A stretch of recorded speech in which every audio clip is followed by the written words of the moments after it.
In the anatomical lower extremity, there exist three cardinal planes: sagittal, frontal, and transverse. Anatomical motion that occur parallel to these planes are considered to be the dominant motions of that plane.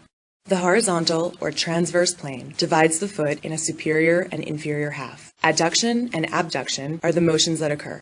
Parallel to this plane, adduction is when the foot and leg are medially rotated toward the midline of the body. Abduction is when the foot and leg are laterally rotated away from the midline. The frontal or coronal plane divides the foot into anterior and posterior portions. Inversion and eversion are the motions that occur parallel in this plane. Inversion is when the plantar surface of the foot rotates toward the midline of the body, and eversion is when the plantar surface of the foot rotates away from the midline of the body.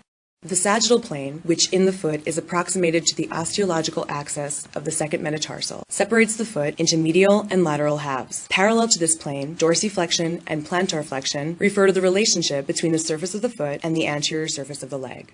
Thus, dorsiflexion is when the dorsum of the foot moves toward the leg, whereas plantar flexion is defined when the dorsal surface of the foot moves away from the leg. It should be noted that the process of walking happens in the sagittal plane. Triplanar motion does not occur in parallel to any of the three cardinal body planes mentioned. It is merely one motion consisting of components from all three body planes. This can be demonstrated in the lower extremity by actions of pronation and supination, which are triplanar motions. Pronation is a motion of the foot which is comprised of eversion, dorsiflexion, and abduction. With this, the foot is seen to move toward the anterior leg, while the toes and plantar surface move away from the midline. Whereas supination consists of inversion, plantar flexion, and adduction, resulting in the foot to move away from the anterior leg, with the toes and plantar surface moving toward the midline. At a particular